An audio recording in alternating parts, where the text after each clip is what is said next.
ఆడవాళ్ళకి స్వేచ్ఛ ఎక్కడుండాలి?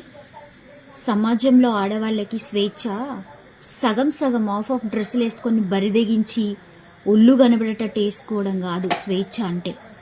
ఉద్యోగాలు చేసే దగ్గర స్వేచ్ఛ ఉండాలి, రాజకీయాలు చేసే దగ్గర డిగ్నిటీ ఉండాలి. మనం చదువుకునే విద్య దగ్గర మనకి ఎంతవరకు చదువుకోవాలి, ఎంత డెవలప్ అవ్వాలి, ఏ స్థాయికి వెళ్ళాలనే దగ్గర స్వేచ్ఛ ఉండాలి. మనం మాట్లాడే ద వే ఆఫ్ టాకింగ్లో మనకి స్వేచ్ఛ ఉండాలి. అది గౌరవప్రధానమైన మాటలు మాట్లాడేటివి అయితేనే, పిచ్చి పిచ్చి మాటలు పిచ్చి పిచ్చి వేషాలు వేసే దాంట్లో కాదు.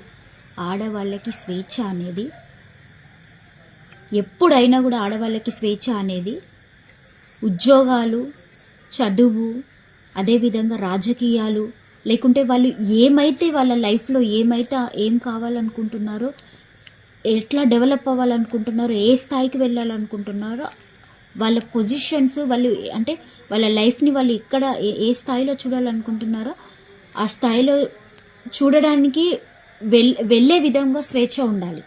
అంతే తప్ప ఆఫ్ డ్రెస్సులు వేసుకొని సమాజాన్ని పాడు చేసి ఇందులోనే క్యారెక్టర్ ఉంటుందా అంటే ఆబ్వియస్లీ 100% బట్టలలోనే క్యారెక్టర్ ఉంటుంది.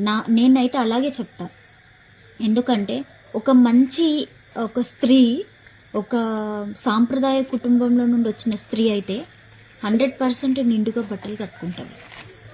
కానీ ఆఫ్ డ్రెస్సులు వేసుకొని శివాజీ గారు సామాన్లు అంటే ఏందో పెద్ద ఇదిగా మాట్లాడిండ్రు కదా. ఇప్పుడు నేను 100% అంటున్నాను. ఏమంటారు అట్లా షోయింగ్ చేసుకుంటూ మాట్లాడే వాళ్ళని?